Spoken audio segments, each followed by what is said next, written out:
नमस्कार दोस्तों, स्वागत है आपका हमारे इस यूट्यूब चैनल पर। आज का लेक्चर रहेगा दोस्तों अपना मूल अधिकार पे, फंडामेंटल राइट्स। अब मूल अधिकार है ये अपने आरएस के अंदर, पीएसआई के अंदर, ईओआरओ के अंदर सभी में है, तो हम इसको डिटेल में डिस्कस करेंगे और मूल अधिकारों के अंदर जो एक एक अनुच्छेद है उसको हम अच्छे से समझेंगे। पिछली वीडियो में आपका बहुत ही अच्छा प्यार है वो बना रहा, इससे मुझे प्रोत्साहन मिला ये नेक्स्ट वीडियो बनाने के लिए पूरे डिटेल में। तो पिछली वीडियो में मैंने पीपीटी बनाई थी, लेकिन इसमें मैंने अच्छे से अपने हाथों से नोट्स बना के मैं आपको पढ़ाने जा रहा हूँ, जिसमें हम एक एक चीज़ है वो क्लियर करेंगे।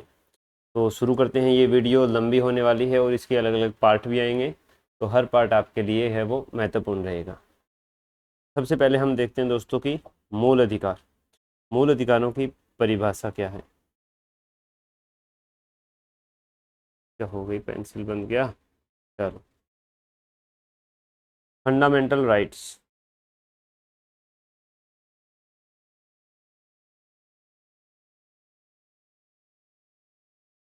अब जो मूल अधिकार हैं वो अलग अलग देश हैं, अलग अलग राज्य हैं, उनकी परिस्थितियों के अनुसार अलग अलग प्रकार की विशेषताएं उनकी होती हैं।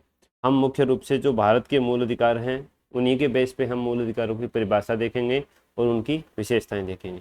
सबसे पहले हम देखते हैं परिभाषा कि मूल अधिकार वे आधारभूत सिद्धांत हैं जो व्यक्ति की संपूर्ण मानसिक, भौतिक और नैतिक विकास के लिए एक आधार प्रदान करते हैं और जो व्यक्ति की गरिमा, समानता और स्वतंत्रता की रक्षा करते हैं, उन्हीं को हम मूल अधिकार कहते हैं। मूल अधिकार एक मौलिक विधि है जो हमें संविधान ने दी है। अब समानता, स्वतंत्रता की रक्षा कैसे है, जैसे हमारे अनुच्छेद 14 में समानता दी गई है, अनुच्छेद 19 में स्वतंत्रता और अनुच्छेद 21 में प्राण एवं दैहिक स्वतंत्रता। तो मूल अधिकारों की परिभाषा क्या होगी कि मूल अधिकार वे आधारभूत स्थितियां उत्पन्न करते हैं जो व्यक्ति का मानसिक, भौतिक और नैतिक विकास संपूर्ण रूप में हो सके। अब भारत के जो मूल अधिकार हैं उनकी विशेषताएं क्या हैं। सबसे पहली विशेषता है संवैधानिक गारंटी। ये मूल अधिकार हमारे संविधान में लिख दिए गए हैं, इसलिए इन मूल अधिकारों की संवैधानिक गारंटी है, न्यायालय द्वारा प्रवर्तनीय है। अगर किसी भी व्यक्ति के मूल अधिकारों का हनन होता है, हमारे देश के नागरिक के मूल अधिकारों का हनन होता है, तो वह न्यायालय में जाकर इनका प्रवर्तन करवा सकता है। और अगर कोई भी विधानमंडल या संसद इनके ऊपर अलग से विधि बनाती है जो इनका अतिक्रमण कर रही हो, तो उसको न्यायालय है वो असंवैधानिक घोषित कर सकता है। इसके बाद है अपने मूल अधिकार हैं सीमित है, उचित प्रतिबंध है। जितने भी अपने नागरिकों को मूल अधिकार दिए गए हैं उन पर युक्त प्रतिबंध है वो लगाए गए हैं, ताकि किसी भी प्रकार की जो लोक व्यवस्था है उसमें बाधा ना आए और एक व्यक्ति के मूल अधिकारों के कारण दूसरे व्यक्ति के मूल अधिकारों का हनन ना हो जाए। तो ये युक्त प्रतिबंध है वो लगाए गए हैं। सकारात्मक प्लस नकारात्मक। सकारात्मक और नकारात्मक इस प्रकार से, नकारात्मक इस प्रकार से है कि ये जो हमें मूल अधिकार दिए गए हैं वो संसद को किसी भी प्रकार की विधियां हैं वो बनाने से रोकते हैं जो मूल अधिकारों का उल्लंघन करती है। और सकारात्मक यानी ये व्यक्तियों को दिए गए हैं जिससे उनका उचित विकास है, उनके व्यक्तित्व का विकास है वो हो सके। मूलभूत मानव गरिमा हेतु। हमारा देश था वो गुलामी की जंजीरों में जकड़ा हुआ था 300 सालों से। उस समय हमें कोई अधिकार नहीं थे, ना स्वतंत्रता थी, ना समानता थी, एक तरह अत्याचार का ही माहौल था। तो उस समय किसी लगभग भारत की, ये मान लो आपकी 90% 95% जनता थी, उनका जीवन था वो गरिमा में नहीं था। कोई भी अपना जीवन है वो गरिमापूर्ण तरीके से नहीं जी रहा था, बस सबकी स्थितियां ढीली ढाली थी, जैसा चल रहा था वैसा चलने दे रहे थे। तो लेकिन स्वतंत्रता के बाद हर व्यक्ति को एक गरिमा युक्त जीवन जीने के लिए जो अधिकार दिए गए हैं वो अपने हैं मूल अधिकार। संशोधनीयता। ऐसा भी नहीं है कि मूल अधिकार एक बार दे दिए तो उनको बाद में हम परिवर्तित नहीं कर सकते हैं। उनको हटाना थोड़ा मुश्किल है, लेकिन उनमें परिवर्तन है वो कर सकते हैं हम। तो संसद उनमें परिवर्तन कर सकती है, तो ये संशोधनीय भी हैं। और इतना भी बड़ा संशोधन नहीं कर सकती कि वो मूल अधिकारों का जो मुख्य उद्देश्य है वही नष्ट हो जाए। उसको न्यायालय है वो न्यायिक पुनर्विलोकन की अपनी शक्ति के अनुसार अवैध ठहरा सकता है। तो ये थे अपने मूल अधिकारों की परिभाषा और विशेषताएं। अब आता है कि भारतीय संविधान में मूल अधिकारों की आवश्यकता क्यों पड़ी। जैसा अमेरिकी संविधान है उसमें भी मूल अधिकार हैं वो दिए गए हैं। उसमें मूल अधिकार ऐसे ही लिखित रूप में उनका संविधान है तो भारत की तरह ही दिए गए हैं, भारत ने उससे प्रेरणा ली है। लेकिन जो ब्रिटेन का संविधान है वहाँ पर मूल अधिकार है वो कहीं पर लिखे हुए नहीं है। वहाँ पर न्यायपालिका है वो भी इतनी ज़्यादा शक्तिशाली नहीं है कि संसद के किसी भी जो विधान है उसको अवैध ठहरा सके जो किसी व्यक्ति के मूल अधिकारों का उल्लंघन करता हो। वहाँ पर ब्रिटेन में मूल अधिकारों का यही मतलब है कि जब तक आपको कुछ भी करने से नहीं रोका जा रहा है तब तक आप वो चीज़ करने के लिए स्वतंत्र हो। ब्रिटेन का जो न्यायपालिका है वो कार्यपालिका अगर किसी के अधिकारों का हनन करती है, कोई आदेश निकालती है तो उस पर तो रोक लगा सकती है, लेकिन अगर संसद ने कोई भी विधि बना दी उसका वो पुनरीक्षण नहीं कर सकती है, वो न्यायपालिका को उसके अनुसार ही चलना पड़ेगा। अब भारत में मूल अधिकारों की आवश्यकता क्यों पड़ी कि इनको हमें संविधान में लिखना पड़ा, न्यायपालिका के भरोसे नहीं छोड़ना पड़ा। सबसे पहला था कि उस समय भारत की अधिकांश जनता थी वो निरक्षर थी, वो अपने राजनीतिक हितों और अधिकारों के प्रति जागरूक नहीं थी, इसलिए राज्य या कोई अन्य व्यक्ति है उनके राजनीतिक हितों और अधिकारों का हनन न कर ले, इसलिए संविधान सभा के जो सदस्य थे उन्होंने सोचा कि हम इनको संविधान में ही लिखते हैं। राज्य की शक्ति पर नियंत्रण, राज्य की शक्ति पर थोड़ा अंकुश लगाने के लिए कि बाद में राज्य है वो इतना ज़्यादा शक्तिशाली नहीं हो जाए कि जिन स्वतंत्रता गरिमा के लिए हम आज लड़ रहे हैं बाद में वही चीज़ें दोबारा से हमारे समाज में व्याप्त हो जाए। तो राज्य की शक्ति पर एक तरह से अंकुश लगाती है। ऐसा नहीं है कि राज्य मनमाने तरीके से कोई भी विधि बना करके और किसी भी प्रकार का जो नियम है वो पास कर दे। लोकतंत्र की मजबूती, अब लोकतंत्र का मतलब सिर्फ चुनाव में वोट डालना ही नहीं होता है, हर व्यक्ति को कार्य करने की स्वतंत्रता हो, उसको अपने जो निजी कोई कार्य है या निजता है, प्राइवेसी है, उसकी स्वतंत्रता हो, कोई भी व्यवसाय करने की स्वतंत्रता हो, इसके लिए ही लोकतंत्र है वो मजबूत बनता है। तो लोकतंत्र की मजबूती के लिए भी संविधान सभा ने इसको अपने संविधान में लिखित रूप में दिया। समानता का आश्वासन, अब हमारे देश में बहुत से प्रकार का वैविध्य है, भौगोलिक विविधता है, सांस्कृतिक विविधता है, भाषाई विविधता है। तो संविधान सभा ने ऐसा संविधान निर्माण करने की सोची जो सभी व्यक्तियों के लिए समान हो, देश के सभी नागरिकों के लिए समान हो, कोई भी विधि के समक्ष है उसको विशेषाधिकार प्राप्त नहीं हो, कोई भी संस्था व्यक्ति या ऐसा नहीं है कि वो अपने देश की सर्वोच्च विधि से ऊपर हो जाए, जो विधि है वही सर्वोच्च होगी और इसी से समानता है उसका आश्वासन है वो सभी लोगों को मिल पाया। शोषण से सुरक्षा, हमारे पुराने भारतीय समाज में जितने भी प्रकार की कुप्रथाएं चल रही थी, लोगों का शोषण होता था, बेगार कराई जाती थी और जो स्त्रियां थी उनकी खरीद फरोख्त की जाती थी, तो उन सब चीज़ों से, उन सब के शोषण से मुक्ति दिलाने के लिए इन जो मूल अधिकार हैं इनको संविधान में दिया गया।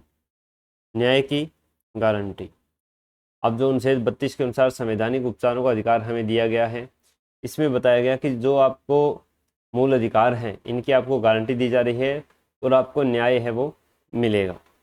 कल्याणकारी राज्य का लक्ष्य, कल्याणकारी राज्य हमारे देश है वो लोकतंत्रात्मक समाजवादी राज्य है जहाँ पर सभी का कल्याण भी होगा और हर किसी को अपनी जो उसकी क्वालिफिकेशन है उसके अनुसार आगे बढ़ने का मौका भी मिलेगा। तो इस प्रकार से हमारे देश का कल्याणकारी राज्य बनने का जो लक्ष्य है वो भी इनसे पूरा होता हुआ उस समय दिख रहा था। तो ये थी संविधान सभा में मूल अधिकारों की हमें आवश्यकता क्यों पड़ी। अब है संविधान में प्रदत्त मूल अधिकार।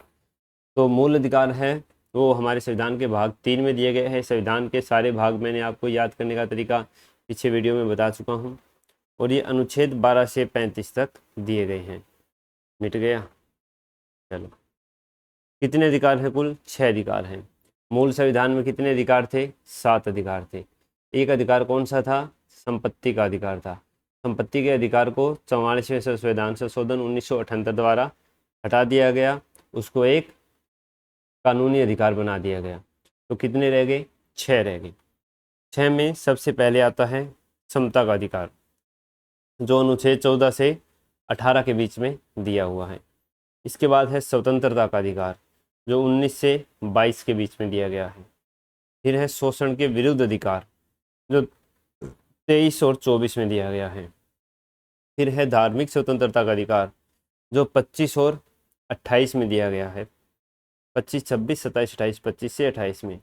फिर है शिक्षा एवं संस्कृति संबंधी अधिकार, संस्कृति नहीं लिखा क्या इसमें, संस्कृति संबंधी अधिकार ये 29 से 30 में दिया गया है।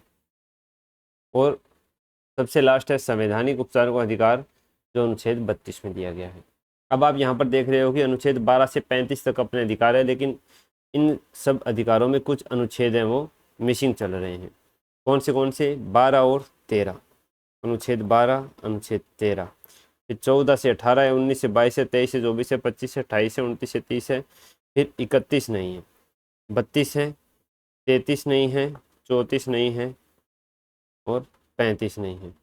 तो इन सब अनुच्छेदों में क्या दिया गया है, ये ही अपने मूल अधिकारों से संबंधित हैं, लेकिन उनसे संबंधित हैं, स्पेशल मूल अधिकार इनमें नहीं है।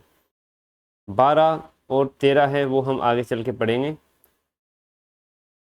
31 जो संपत्ति का अधिकार था उसको हटा दिया गया, इसकी जगह अब इसके 3 भाग बचे हुए हैं, 31 क, 31 ख, 31 ग। इसको भी हम आगे डिटेल में पढ़ेंगे।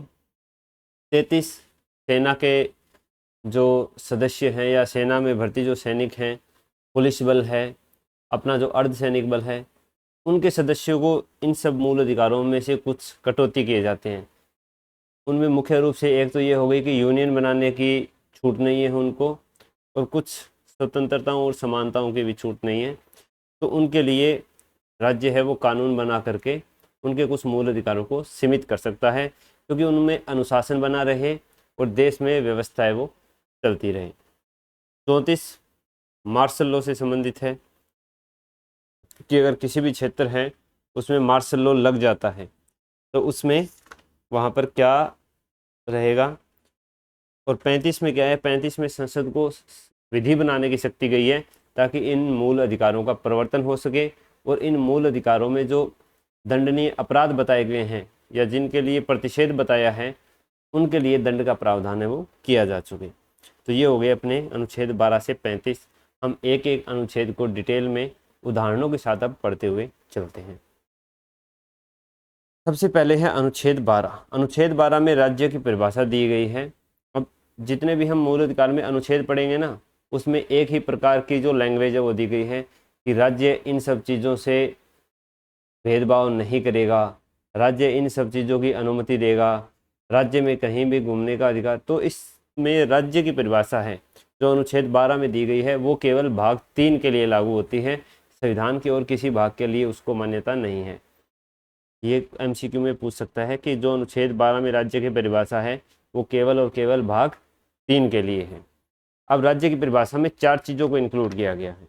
किन किन चीज़ों को? सबसे पहले है भारत की सरकार तथा संसद, दूसरे नंबर पे है सभी राज्यों की सरकारें तथा विधानमंडल, तीसरे पे है सभी स्थानीय प्राधिकारी और चौथे पर हैं अन्य प्राधिकारी। ये 4 चीज़ें हैं वो दी गई हैं। तो इसमें भारत की सरकार तथा संसद, इसमें कोई समझाने वाली बात नहीं है, ये राज्य में इंक्लूड हो गई। सभी राज्यों की सरकारें तथा विधानमंडल, सभी राज्य हैं और उनकी जो विधानमंडल में विधानसभा या विधान परिषद है वो इसमें इंक्लूड होगी, इसमें भी समझाने वाली कोई बात नहीं है। मुख्य बात आती है पॉइंट नंबर 3 और पॉइंट नंबर 4 पर कि सभी स्थानीय प्राधिकारियों के अंदर कौन आते हैं और अन्य प्राधिकारियों के अंदर कौन आते हैं। अब सभी स्थानीय प्राधिकारियों के अंदर वे लोग आते हैं जिनको कोई भी विधि बनाने का अधिकार प्राप्त है, कोई भी आदेश निकालने का या अधिसूचना निकालने का, और इनको लागू करवाने का जो अधिकार प्राप्त है राज्य से, वो सारे निकाय हैं वो सभी स्थानीय प्राधिकारी में आएंगे। कौन कौन से? जिनको विधि बनाने का अधिकार हो, कोई भी आदेश निकालने का हो और अधिसूचना निकालने का हो। इसके अंदर आ गए जैसे नगर पालिकाएँ, नगर निगम, पंचायत समितियाँ, जिला बोर्ड इत्यादि। और जितने भी सरकारी कर्मचारी हो गए जैसे डीएम हो गया, एसडीएम हो गया, ये भी स्थानीय प्राधिकारियों के अंदर ही आते हैं, क्योंकि इनको भी आदेश और अधिसूचना निकालने का अधिकार प्राप्त होता है और उनको लागू करवाने का भी अधिकार प्राप्त होता है। तो ये सभी स्थानीय प्राधिकारी हैं, ये भी अपना हो गया क्लियर। अब है अन्य प्राधिकारी। अन्य प्राधिकारी हैं उनके लिए जो हमारे सर्वोच्च न्यायालय है उसने कुछ कसौटियाँ तैयार की हैं और कुछ एक लिस्ट दी है। और ये भी बताया कि ये कसौटियाँ हैं, ये अंतिम नहीं है, इनमें बाद में कुछ चीज़ें जोड़ी जा सकती है। तो कौन सी कसौटियाँ बताई उन्होंने? सबसे पहले बताया कि कोई ऐसा निकाय जिस पर सरकार का वित्तीय नियंत्रण हो या वित्तीय स्वामित्व हो या जिसका वित्तीय है वो सरकार कर रही हो, तो ये राज्य के परिभाषा के दायरे में आएंगे। सार्वजनिक महत्व का कार्य, कोई ऐसा निकाय है जिस पर राज्य का वित्तीय नियंत्रण तो नहीं है, लेकिन वो जो कार्य कर रहा है वो सार्वजनिक महत्व का है, जिससे सभी लोग हैं वो प्रभावित हो रहे हैं, तो वो सारा निकाय किस में आएगा? राज्य की परिभाषा में आएगा। ऐसा निकाय जिस पर राज्य का प्रशासनिक नियंत्रण हो, वो इसमें आएगा। अगर कोई राज्य के विभाग किसी निकाय को दिया गया हो, वो इसमें आएगा। और अगर किसी निकाय को राज्य द्वारा प्रदत्त एकाधिकार, किसी भी क्षेत्र में अगर राज्य ने उसको एकाधिकार दे रखा हो, जैसे खनन क्षेत्र वगैरह होते हैं, इनमें किसी कंपनियों को दिया होता है, तो वो भी राज्य के दायरे में आती है। इसके कुछ उदाहरण हैं, जैसे ICAR, Indian council for agriculture research, भारतीय कृषि अनुसंधान परिषद। ONGC हो गया, oil and natural gas corporation. SAIL हो गया, steel authority of India limited. Rajasthan विद्युत बोर्ड हो गया, इंडियन फूड कॉरपोरेशन हो गया, और सभी राष्ट्रीयकृत बैंक। ये सारी चीज़ें अन्य प्राधिकारियों के अंदर आते हैं और ये भी राज्य की परिभाषा में इंक्लूडेड हैं। तो राज्य की परिभाषा में 4 चीज़ें हो गई, भारत की सरकार तथा संसद हो गई, सभी राज्यों की सरकारें तथा विधानमंडल, सभी स्थानीय प्राधिकारी और अन्य प्राधिकारी। ठीक है, ये आप देख लेना। अब अनुच्छेद 13 में चलते हैं। अनुच्छेद 13 में क्या लिखा? अनुच्छेद 13 में हमें अन्य विधियों से मूल अधिकारों की सुरक्षा दी गई है कि कोई ऐसी विधि ना बन जाए जिससे मूल अधिकार हैं उन पर ही संकट आ जाए। तो इसके लिए इसको 4 जो अनुच्छेद है उसमें डिवाइड किया गया है। सबसे पहला है संविधान पूर्व विधियाँ, यानी जो संविधान से पहले की विधियाँ थी, अपना जो एक्ट थे 1919 और भारत सरकार अधिनियम 1935, उनकी विधियों को हमने कुछ समय तक लागू रखा था, उनको कुछ अपनाया भी हमने, उनको ज्यों का त्यों भी अपनाया, तो उनसे संबंधित प्रावधान है। संविधानोत्तर विधियाँ, यानी हमारा संविधान बनने के बाद संसद ने जिस प्रकार के कानून और विधि बनाई, उनको इस संविधानोत्तर विधियाँ अनुच्छेद 13(2) में इंक्लूड किया गया है। 13(3) में है विधि का अर्थ, और 13(4) में है अनुच्छेद 13 व 368 का संबंध। तो अनुच्छेद 13 में क्या क्या चीज़ आ गई? संविधान पूर्व विधियाँ, संविधानोत्तर यानी संविधान लागू होने के बाद की विधियाँ, विधि का अर्थ, और अनुच्छेद 13 व अनुच्छेद 368 का संबंध। अनुच्छेद 368 क्या होता है? संविधान संशोधन से संबंधित। अब है संविधान पूर्व विधियाँ। संविधान पूर्व विधियाँ हैं वो विधियाँ जो संविधान बनने से पहले लागू थी। इनका भूतलक्षी प्रभाव नहीं। भूतलक्षी का मतलब होता है रेट्रोस्पेक्टिव, यानी ऐसा नहीं है कि विधि आज लागू हो रही है और उसका प्रभाव हम बैकडेट से ही शुरू कर दें। इनमें क्या था कि जिस दिन संविधान लागू हुआ उस समय जो संविधान पूर्व की विधियां थी वो मूल अधिकारों से जिस बिंदु तक असंगत हैं वो वहां तक शून्य हो गई थी। इसका मतलब है कि जो संविधान में पहले से विधियां बनी हुई थी, अगर उनमें कोई भी प्रावधान ऐसा है जो हमारे मूल अधिकारों का हनन करता है, तो वो उस सीमा तक क्या हो गई? शून्य हो गई, यानी रद्द हो गई। अगर कोई विधि पूरी तरह से ही संविधान मूल अधिकारों का उल्लंघन करती है तो वो पूरी की पूरी ही शून्य हो गई। ये थी संविधान पूर्व विधियों के बारे में। अब संविधान पूर्व विधियों के बारे में जो सुप्रीम कोर्ट था उसने 3 सिद्धांत दिए। एक था पृथक्करणीयता का सिद्धांत, दूसरा था ग्रहण या आच्छादन का सिद्धांत, और तीसरा था अधित्याग का सिद्धांत। सबसे पहले हम देखते हैं पृथक्करणीयता का सिद्धांत। पृथक्करणीयता में आप इससे समझ रहे हो कि पृथक्करण करना, किसी चीज़ों को अलग अलग करना, कि कोई ऐसा विधि है, ऐसा कानून है जिसके 2 या 3 भाग हैं या ज़्यादा भाग हैं, उनमें से कुछ भाग हैं वो संवैधानिक है यानी मूल अधिकारों के अनुरूप हैं, और कुछ भाग असंवैधानिक है। तो उसका जो सिर्फ असंवैधानिक भाग है ना, उसको हम शून्य कर देंगे। कब शून्य कर देंगे? अगर उस असंवैधानिक भाग को हटाने से उस विधि के आशय में कोई फर्क नहीं पड़ता है, यानी जिस काम के लिए वो विधि बनाई गई थी यानी कोई उद्देश्य था या आशय था। उसके लिए ये जो विधि बनाई गई थी, इसके अगर बिना उद्देश्य और आशय में फर्क पड़े, हम उसके कुछ प्रावधान को हटा सकते हैं जो मूल अधिकारों से असंगत है, तो वो विधि है उस भाग को शून्य करते हुए लागू हो जाएगी। लेकिन अगर कोई विधि पूरी की पूरी तरह से ही मूल अधिकारों का हनन करती है, या उसका कोई भाग ऐसा है जो उद्देश्य को ही स्पष्ट करता है लेकिन वो मूल अधिकारों से असंगत है, तो इस मामले में वो पूरी विधि ही असंगत हो जाएगी और रद्द हो जाएगी। तो ये था पृथक्करणीयता का सिद्धांत। ये संविधान पूर्व विधियों में भी लागू होता है और संविधान के बाद की जो विधियां बनी हैं, संविधान लागू होने के बाद संसद ने जो विधियां बनाई है उन पर भी आज भी ये लागू होता है। इसके बाद है ग्रहण या आच्छादन का सिद्धांत, कि आज तो हम किसी चीज़ पर कोई विधि बनाई, उसको मूल अधिकारों से असंगत होते हुए आज के नियमों के आधार पर हम हटा रहे हैं, तो वो हटी नहीं है पूरी तरीके से, उस पर मूल अधिकारों का क्या लग गया है, ग्रहण लग गया है। अगर कल को संसद संविधान संशोधन करके उस विधि में कुछ ऐसा प्रावधान कर देती है जो मूल अधिकारों से ऊपर हो जाता है, यानी उस पर वर्चस्व हो जाता है, तो मूल अधिकारों का जो ग्रहण है वो हट जाएगा और वो विधि है वो पुनर्जीवित हो जाएगी। ये था ग्रहण या आच्छादन का सिद्धांत। एक था अधित्याग का सिद्धांत। अधित्याग का सिद्धांत क्या होता है कि अपनी मर्जी से आप अपने मूल अधिकारों को त्याग सको। अमेरिका में अधित्याग का सिद्धांत है वो लागू है, वहाँ पर कोई व्यक्ति अपने मूल अधिकारों का त्याग कर सकता है, लेकिन भारत में ऐसा नहीं है। भारत में कोई व्यक्ति चाहकर भी अपने मूल अधिकारों का अधित्याग नहीं कर सकता है, राज्य उसको ये करने की अनुमति है वो नहीं देता है। क्यों नहीं देता है? क्योंकि संविधानविदों को पता था कि हमारे देश में ज़्यादातर निरक्षर लोग हैं, गरीब लोग हैं और दूरदर्शी लोग ज़्यादातर कम मिलते हैं। गांव वगैरह में हम देखें तो उनको कोई भी जो एक ताकतवर वर्ग का व्यक्ति होगा वो बहला फुसलाकर या दबाव से उनके मूल अधिकारों का हनन करवा सकता है इस अधित्याग के सिद्धांत से। तो इसलिए उन्होंने अधित्याग का सिद्धांत लागू ही नहीं किया कि कोई व्यक्ति है वो चाहकर भी अपने मूल अधिकारों का त्याग नहीं कर सकता है।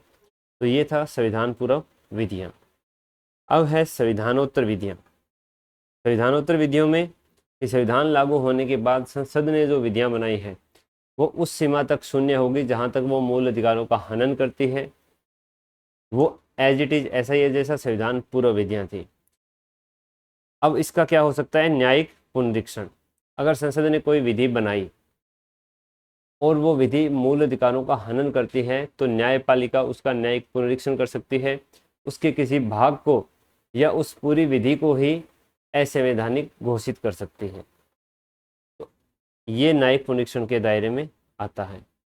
तो अनुच्छेद 13 न्यायपालिका को न्यायिक पुनरीक्षण की शक्ति देता है, जो हमारे न्यायपालिका की एक सर्वोच्च शक्ति है और जो शक्तियों के पृथक्करण के सिद्धांत हैं उसके अनुसार जो शक्ति हमारी न्यायपालिका के पास होनी चाहिए वो अनुच्छेद 13 से मिलती है।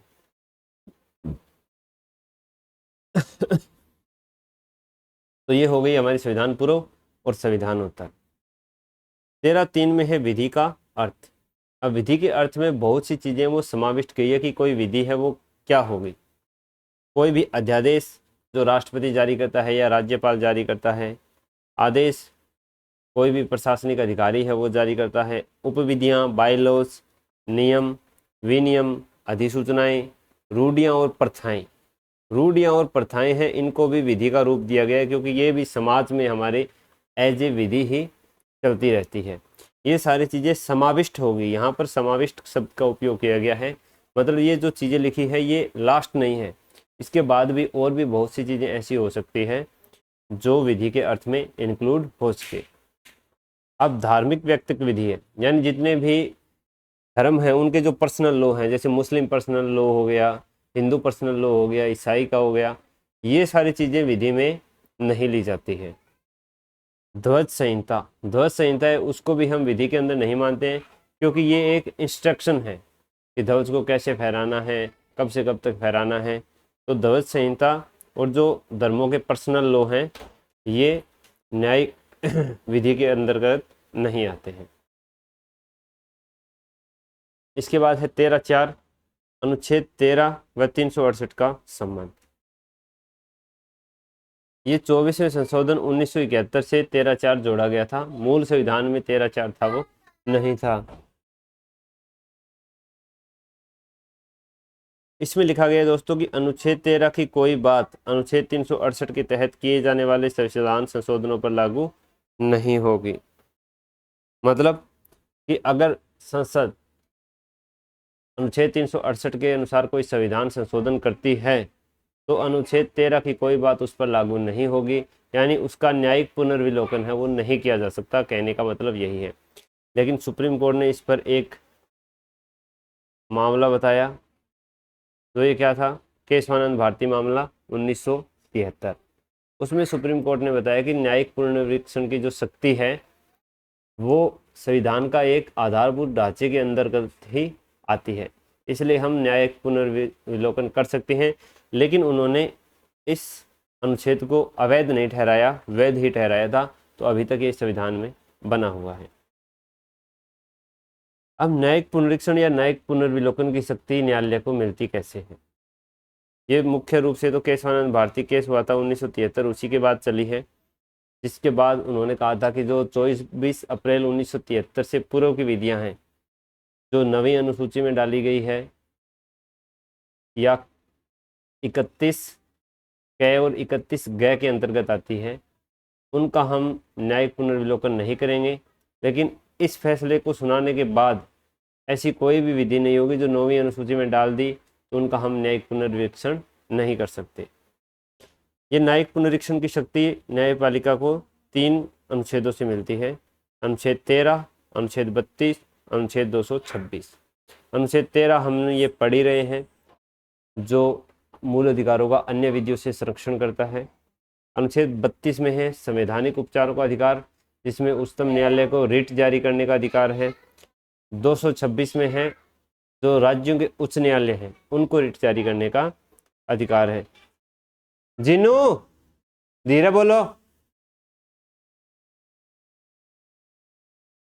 इसमें बताया गया कि जो संविधान के उपबंधों या संविधान की मूल भावना के विरुद्ध हो उन विधियों को अवैध ठहराया जाएगा।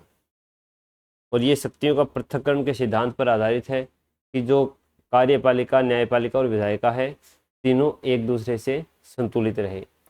यानी जो विधायिका है अपनी वो इतनी ताकतवर नहीं हो जाए कि कुछ भी संविधान संशोधन करके उसमें लिख दे और उसको न्यायपालिका को मानना पड़े।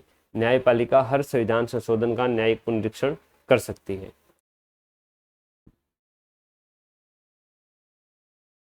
अब है कि क्या न्यायिक पुनर्विलोकन की शक्ति असीमित है, यानी न्यायपालिका कहाँ तक किसी भी विधि का न्यायिक पुनरीक्षण कर सकती है। अनुच्छेद 31 के भूमि सुधार, जो भूमि सुधार से संबंधित शुरू में हमारे देश की स्वतंत्रता के बाद नियम बनाए थे, संविधान संशोधन हुए थे, उनका न्यायपालिका ने बोला कि हम इनका न्यायिक पुनरीक्षण नहीं करेंगे, क्योंकि उनको नवीं अनुसूची में भी डाल दिया गया था और 31 क में भी ये लिख दिया था। 31 ख में नवी अनुसूची है उसकी स्थापना की गई थी कि इसमें डालने के बाद आप इसमें डाली हुई विधि का न्यायिक पुनरीक्षण नहीं कर सकते। लेकिन न्यायालय ने बाद में यही अपना फैसला सुनाया कि केशवानंद भारती केस है 1973, 24 अप्रैल 1973 के बाद वाली कोई भी विधि जो नवी अनुसूची में डाली गई है उसका न्यायिक पुनरीक्षण हम कर सकते हैं। अनुच्छेद ग में है अनुच्छेद 39 ख और ग के नीति निर्देशक तत्व, जो भारत को एक आय की समानता और समाज में व्याप्त विषमता को दूर करने के लिए एक समाजवादी राज्य बनाने की ओर अग्रसर करता है। उनके उद्देश्यों की प्राप्ति के लिए हम यानी जो संसद है वो कुछ ऐसे उपबंध बना सकती है जो व्यक्तियों के मूल अधिकारों को थोड़ा सीमित करते हों। अब केशवानंद भारती बनाम केरल राज्य था, उसने संविधान के आधारभूत ढांचे का सिद्धांत दिया।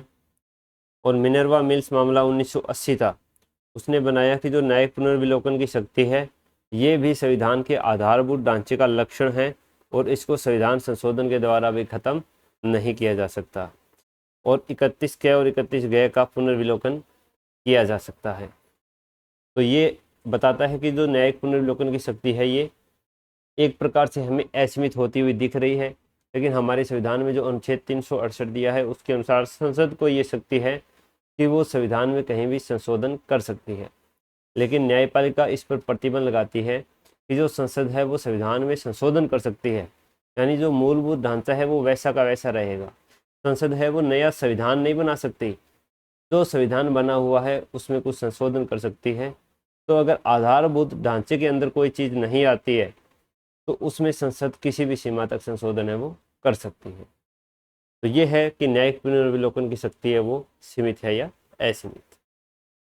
इसके बाद आते हैं हम अपने जो पहला अधिकार दिया गया है समता का अधिकार, जो अनुच्छेद 14 से 18 के अंदर दिया है। अब अनुच्छेद 14 में क्या है? विधि के समक्ष समता एवं विधियों का समान संरक्षण। 15 में है धर्म, मूलवंश, जाति, लिंग, जन्म स्थान के आधार पर विभेद का प्रतिषेध। 16 में है लोक नियोजन के विषय में अवसर की समानता। 17 में है अस्पृश्यता का अंत। 18 में है उपाधियों का अंत। इनको हम एक एक करके आगे डिटेल में पढ़ते हैं। अनुच्छेद 14, अनुच्छेद 14 है ये जो यूएन का ह्यूमन राइट चार्टर है जिसका अनुच्छेद 7 है वहाँ से लिया गया है। उसमें ये दोनों चीज़ें दी हुई है कि विधि की समक्ष समता और विधियों के समान संरक्षण है वो किया जाएगा। इन दोनों का मतलब क्या होता है वो हम समझ लेते हैं। पहले हम देखते हैं विधि के समक्ष समता को। ये एक नकारात्मक अवधारणा है जो किसी भी व्यक्ति को, किसी भी संस्था को या किसी भी वर्ग को विशेषाधिकार देने से मना करती है। इसका मतलब है कि जो विधि के समक्ष जितने भी नागरिक व्यक्ति होंगे वो सारे समान होंगे। कोई भी व्यक्ति, संस्था या वर्ग है वो संविधान से ऊपर नहीं होगा। सर्वोच्च विधि संविधान है वही होगी और उसकी नज़र में सारे बराबर होंगे। ये नहीं है कि राजतंत्र की जगह, राजतंत्र की तरह उसमें राजा क्या होता था, वो विधि से भी बड़ा होता था। राजा का जैसा मन किया वो वैसा आदेश पारित करके कुछ भी करवा सकता था। किसी को विशेषाधिकार नहीं है और सभी सामान्य न्यायालय के दायरे में आते हैं। ये नहीं है कि कोई अमीर आदमी है वो सामान्य न्यायालय में नहीं जाएगा, वो उच्चतम न्यायालय में ही उस पर केस है वो डलेगा, या किसी को कुछ स्पेशल ट्रीटमेंट दी जा रही है, ऐसा कुछ नहीं है। जो एक छोटी से छोटी विधि है वो एक सबसे निचले स्तर के आदमी पर लागू होती है, वही भारत के राष्ट्रपति पर भी लागू होती है, कुछ विशेषाधिकारों को छोड़कर। ठीक है। अब है विधियों का समान संरक्षण। ये क्या है? ये एक सकारात्मक अवधारणा है। इसका मतलब है कि कानून तक पहुँच है वो सबकी बराबर होनी चाहिए। ये नहीं है कि आपने सब कुछ बराबर बना दिया आज के समय में, तो सबकी जो सामाजिक और आर्थिक परिस्थितियां हैं वो बराबर नहीं होती हैं। अमीर आदमी हैं, जो पढ़े लिखे लोग हैं, जो पहले से एक वर्चस्वशाली वर्ग बना हुआ है, उसकी कानून तक पहुँच है वो सामान्यतः बनी हुई है पहले से ही। लेकिन एक गरीब आदमी है, उसको नहीं पता है कि किस प्रकार के प्रारूप होते हैं, किस प्रकार के प्रोसीजर होते हैं। तो उनकी पहुँच को, कानून की पहुँच को सब तक सुलभ बनाने के लिए, हर व्यक्ति को कानूनी न्याय देने के लिए हमारे जो नीति निर्देशक तत्व है उसमें भी लिखा है कि जिसका कोई वकील ना हो उसको सरकारी वकील करने का अधिकार है। तो इस तरह सबकी पहुँच है वो कानूनों तक बराबर बनी रहे। सामाजिक आर्थिक परिस्थितियों के अनुसार कानून हो। ये नहीं है कि आपने आज डिसाइड किया कि हम सबके लिए एक समान कानून रखेंगे।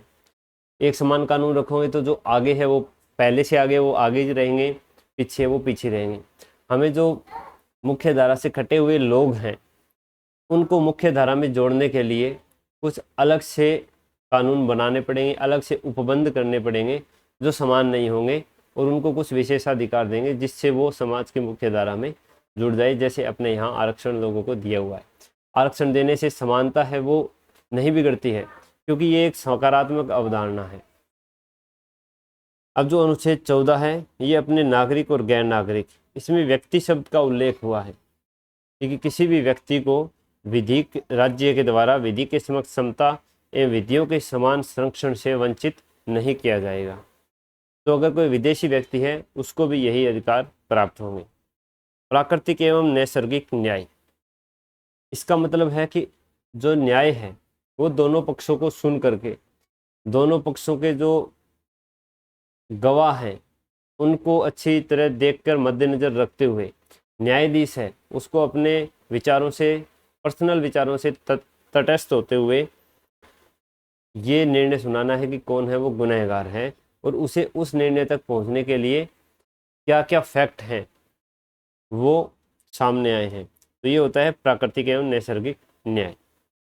विधि का शासन आधारभूत लक्षण, यानी विधि ही सर्वोच्च है, विधि से ऊपर कोई नहीं है, ना कोई व्यक्ति है ना कोई संस्था है। जैसे अपने यहाँ संविधान है, संविधान से ऊपर कोई नहीं है। संसद है, वो भी संविधान संशोधन है, वो संविधान संशोधन विधि के अनुरूप करती है और फिर भी उसके मूल ढांचे में परिवर्तन है वो नहीं कर सकती। और अनुच्छेद 14 है, ये सामान्य व्यक्तियों पर, नागरिकों पर और जो विधिक व्यक्ति है जैसे कोई कंपनी हो गई, फर्म हो गई, उनके ऊपर भी लागू होते हैं। तो ये था अपना अनुच्छेद 14। अब इसमें आता है युक्ति युक्त वर्गीकरण का सिद्धांत, कि जो हमने जाना था कि राज्य है उसको कुछ जो दबे कुचले लोग हैं, जो मुख्य धारा से कटे हुए लोग हैं, उनको मुख्य धारा में जोड़ने के लिए कुछ असमान विधि है वो बना सकता है।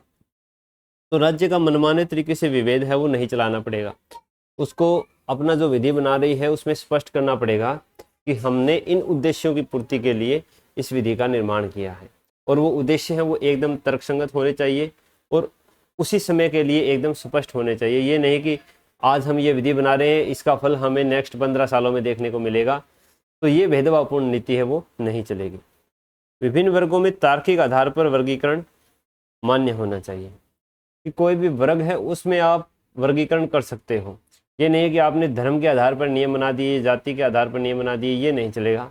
कोई एक वर्ग विशेष है उसके आधार पर आप तर्कपूर्ण वर्गीकरण है वो कर सकते हो।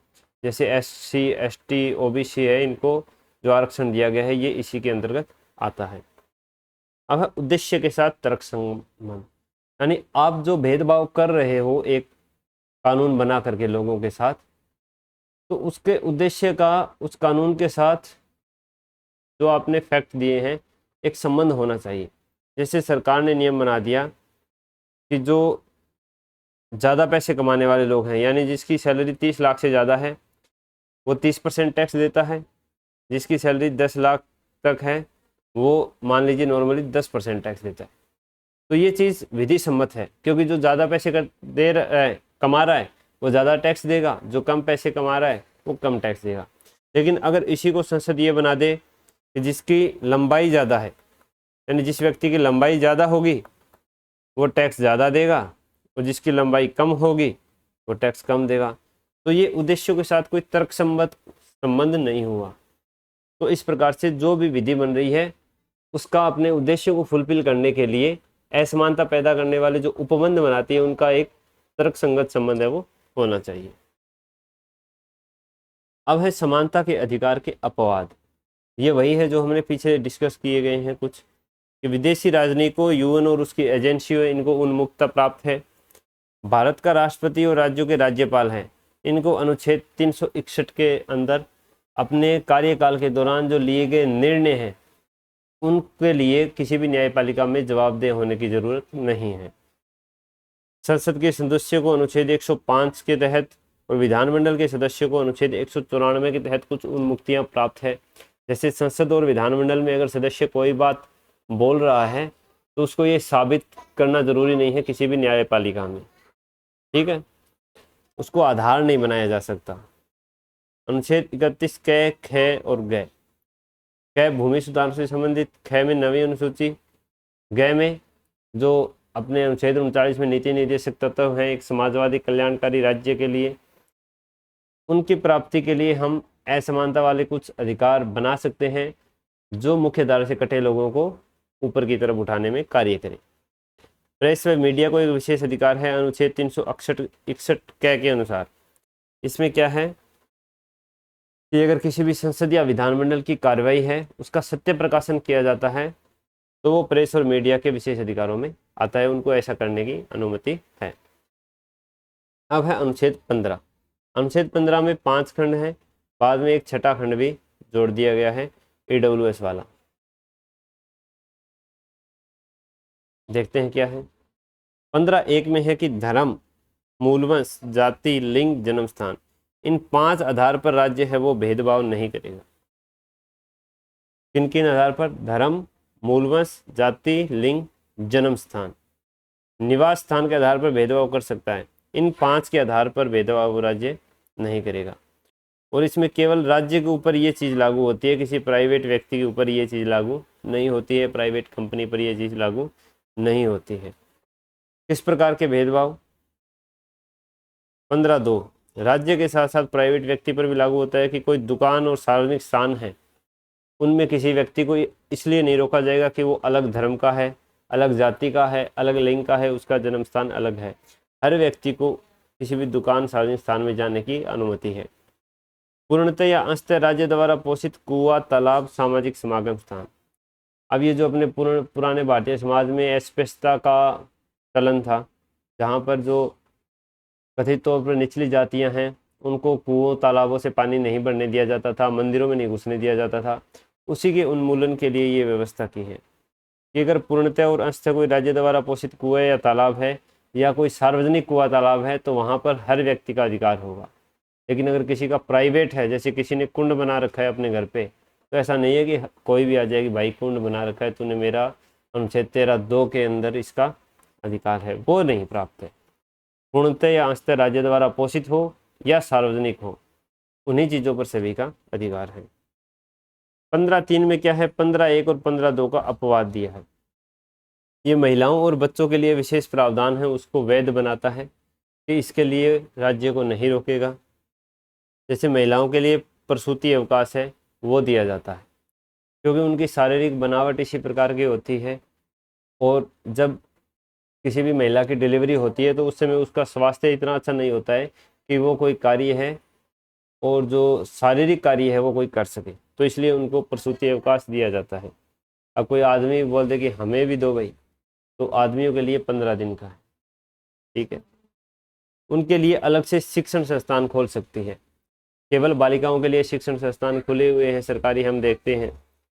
सरकारी नौकरियों में वरीयता दे सकती है कि अगर कोई नौकरी है और उसके लिए किसी अर्हता की एलिजिबिलिटी की ज़रूरत है और एक आदमी है और एक औरत है और दोनों सेम एलिजिबल है, तो वहाँ पर आपको औरत है उसको वरीयता देनी है, ये राज्य कहता है या अपना संविधान है वो कहता है।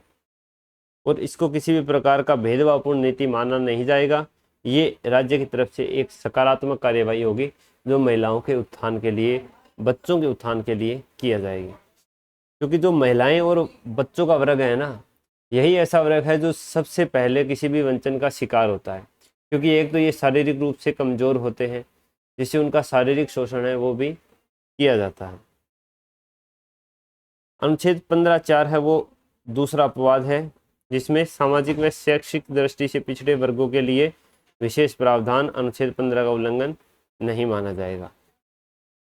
15(5) शिक्षण संस्थाओं में SC, ST, BC को आरक्षण, ये 15(1)(19) का उल्लंघन नहीं है। ये ऊपर वाला है, ये है नौकरियों में आरक्षण। नीचे वाला है, ये है शिक्षण संस्थाओं में, शिक्षण संस्थाओं में।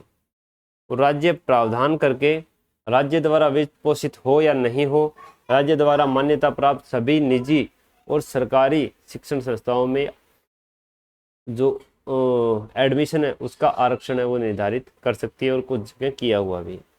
15(6) में ईडब्ल्यूएस वाला 10% आरक्षण है, इसका उपबंध है। अब है अनुच्छेद 16 है लोक नियोजन में अवसर की समानता। इसके भी 6 पार्ट हैं। 16(1) में है सभी नागरिकों को सरकारी नौकरी में समान अवसर मिलेंगे। जैसे यूपीएससी और आरपीएससी है, ये सभी लोगों के लिए खुली है। इसमें किसी भी प्रकार का धर्म, मूल वंश, जाति, लिंग, जन्म स्थान, वंश क्रम, निवास स्थान के आधार पर भेदभाव नहीं है। दूसरे में इसी चीज़ को एलिब्रेट किया है। इसमें जो हमें 5 चीज़ें दी गई थी 15 के अंदर, धर्म, मूल वंश, जाति, लिंग, जन्म स्थान, इसमें 2 चीज़ और जोड़ी है, वंश क्रम और निवास स्थान।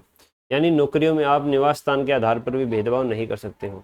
ऐसा नहीं है कि कोई स्टेट है जैसे राजस्थान हो गया, हरियाणा हो गया, अब राजस्थान बोल दे कि हम तो सिर्फ अपने राज्य की नौकरियां हैं वो राजस्थान वालों को ही देंगे, तो इसके लिए संसद है वो अनुमति नहीं देगी।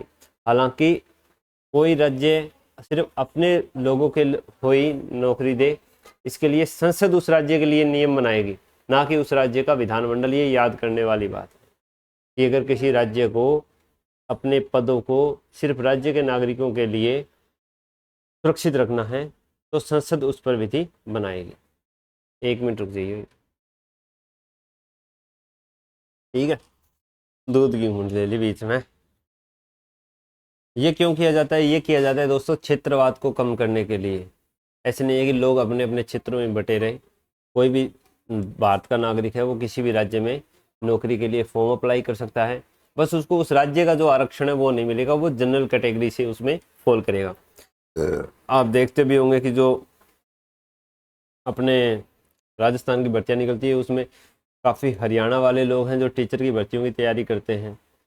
आरएस में भी जो यूपी बॉर्डर लगता है, जो आगरा वाला क्षेत्र जिसको हम बोल सकते हैं, वो लोग भी काफ़ी अपने राजकीय सेवाओं में, जो राज्य की सेवाएं हैं उसमें इंटरेस्टेड हैं, फॉर्म काफ़ी भरे जाते हैं। तो केवल राजस्थान में जिन भी व्यक्तियों को नौकरी देना है वो असंवैधानिक होगा। अब जो मैंने बताया था 16(3) में है कि संसद कुछ नौकरियों को निवास की शर्त लगा सकती है, जैसे आंध्र प्रदेश हो गया और कुछ नॉर्थ ईस्ट के स्टेट हो गए। संसद विधि बनाकर किसी राज्य में निवास स्थान के आधार पर नौकरी की व्यवस्था उपबंध वो कर सकती है। राज्य के हाथ में ये चीज नहीं है। 16(4) में है राज्य सरकार बैकवर्ड क्लास के लिए आरक्षण दे सकती है। SC ST OBC में दिया हुआ है, मंडल आयोग के आधार पर भी दिया गया है। 16(4) कै में है पदोन्नति में SC ST को आरक्षण। सिर्फ SC ST है उसको पदोन्नति में भी आरक्षण मिलेगा और इनको सीनियरिटी भी मिलेगी। 16(4) ख में है आरक्षित पद न भर पाए तो कैरी फॉरवर्ड। सिर्फ SC ST की सीटें अगर किसी भी भर्ती में बची रह जाती है तो उनको अगले साल में जोड़ दिया जाएगा, ऐसा नहीं है कि उनको जनरल से भर दिया जाए। 16(5) में है धार्मिक संस्थाओं में धार्मिक पदों पर नियुक्ति में छूट। कि अगर कोई धार्मिक संस्था है उसमें कोई नियुक्ति होनी है तो उसमें उसी धर्म को मानने वाले या उसी धर्म के अनुयायी को अप्लाई करने के लिए छूट होगी, नियुक्त करने के लिए छूट होगी। जैसे मंदिर में केवल हिंदू पुजारी है उसी को नियुक्त किया जाएगा। 16(6) में EWS को 10% आरक्षण दिया गया है। 103 में संशोधन 2019 द्वारा मोदी सरकार ने। अनुच्छेद 17 है दोस्तों, वो अस्पृश्यता का अंत करता है। अब हमारे संविधान में अस्पृश्यता की कोई परिभाषा नहीं दी गई है और उन्होंने ये मान के इसके उपबंध किए हैं कि अस्पृश्यता की परिभाषा है वो सर्वविदित है, सबको पता है। क्योंकि हमारा जो प्राचीन काल का भारतीय समाज रहा है उसमें अस्पृश्यता बहुत व्यापक तौर पर थी। जो भी दलित लोग थे उनको किसी भी मंदिरों में, कुओं, तालाबों में पानी नहीं लेने देना, मंदिरों में नहीं घुसने देना, ये सब चीज़ें होती थी। तो उसका अंत किया जाता है और उसका किसी भी रूप है उसको अगर देखा गया तो संसद विधि बनाकर उसके लिए दंड का प्रावधान करे। इसलिए संसद ने एट्रोसिटीज एक्ट 1989 बना करके उसके लिए दंड का प्रावधान किया है। तो ये था अनुच्छेद 17, इसमें अस्पृश्यता के अंत पर बल दिया गया है। अनुच्छेद 18 है उपाधियों का अंत, यानी भारत है वो उपाधियों का अंत कर रहा है। उपाधियाँ क्या होती है कि किसी भी व्यक्ति को विशेष बनाने के लिए उसके नाम के आगे या पीछे कुछ शब्द जोड़े जाते हैं। जैसे अंग्रेजों ने हमारे जो स्वतंत्रता सेनानी थे या जो स्वतंत्रता मांगने वाले लोग थे उनको अपनी ओर मिलाने के लिए और भारत का जो स्वतंत्रता संग्राम था उसको कमज़ोर करने के लिए कुछ लोगों को उपाधि देनी थी। जैसे नाइटहुड की उपाधि हो गई, नाइट की उपाधि हो गई, और बाद में कुछ रोड़ा दंगा हो गया तो वो अपने भारतीय थे वो उपाधि वापस भी करते थे। इससे पहले जो मध्यकालीन समाज था उसमें भी जमींदारों को उपाधियां दी जाती थी। तो इन सभी उपाधियों से भारत था वो तंग आ चुका था और स्वतंत्रता आंदोलन जो चल रहा था उसी में सोच लिया था कि इन उपाधियों का तो अंत करना है। तो इसके लिए प्रावधान अनुच्छेद 18 में कर दिए गए हैं। 18(1) के 4 भाग हैं। पहले भाग में है कि राज्य है वो सेना और शिक्षा को छोड़ करके किसी भी अन्य क्षेत्र में कोई उपाधि नहीं देगा। सिर्फ सेना के अंदर उपाधि दे सकता है जो उसके नाम के आगे लगता है। मैं बता देता हूँ, जैसे जितने मेडल होते हैं, जैसे चक्र हो गए, परमवीर चक्र, महावीर चक्र, शौर्य चक्र, कीर्ति चक्र, PVSM परम विशिष्ट सेवा मेडल, अति विशिष्ट सेवा मेडल, तो ये इनके नाम के आगे लगता है। विद्या के अंदर जैसे किसी ने PhD कर ली तो डॉक्टर की उपाधि आगे लगाता है। इनके अलावा राज्य है वो किसी भी प्रकार की उपाधि किसी भी व्यक्ति को नहीं देगा। दूसरा कि भारत का नागरिक किसी विदेशी राज्य से कोई उपाधि स्वीकार नहीं करेगा। भारत का नागरिक है वो किसी विदेशी राज्य से कोई उपाधि स्वीकार नहीं कर सकता है। तीसरा, कि अगर कोई विदेशी नागरिक है जो अपने भारत देश में किसी लाभ के पद पर आसीन है तो वो बिना राष्ट्रपति की सहमति के कोई विदेशी राज्य से उपाधि धारण नहीं करेगा। तो 18(3) है वो विदेशी व्यक्ति के लिए है केवल। 18(2) भारत के नागरिक से संबंधित है।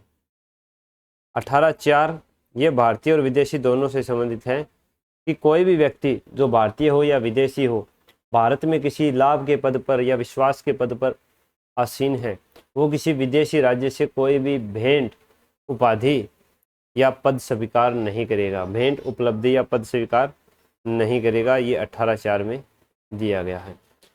अब इन उपाधियों में सबसे बड़ा मुद्दा उठा था जो हमारे भारत रत्न दिए जाते हैं। भारत रत्न, पद्म विभूषण, पद्म श्री और पद्म भूषण। तो ये 4 पुरस्कार थे जो शुरू में कला, साहित्य और विज्ञान के क्षेत्र में दिए जाते थे। बाद में इनको अगर कोई आदमी अपनी विशिष्टता प्रदान करता है किसी भी क्षेत्र में तो उसको अब हाल ही में दिए जा रहे हैं। तो इस पर बीच में जो इंदिरा गांधी सरकार और जनता सरकार थी उनमें थोड़ा क्या हुआ था, टकराव हुआ था।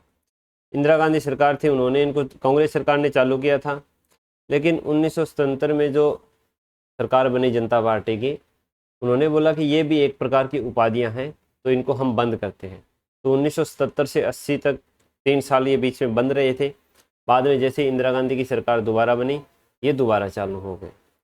तो हालांकि सुप्रीम कोर्ट ने बताया कि ये किसी प्रकार की उपाधियां नहीं हैं, जिस व्यक्ति को ये दिए जाते हैं वो इनका उपयोग है वो अपने नाम के आगे या पीछे नहीं करेगा।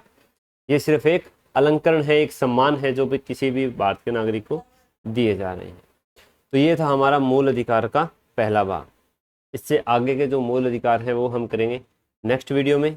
अपने जो अमूल्य सुझाव हैं या कोई भी डाउट है वो आप कमेंट सेक्शन में बता देना। तो मिलते हैं हम नेक्स्ट लेक्चर में।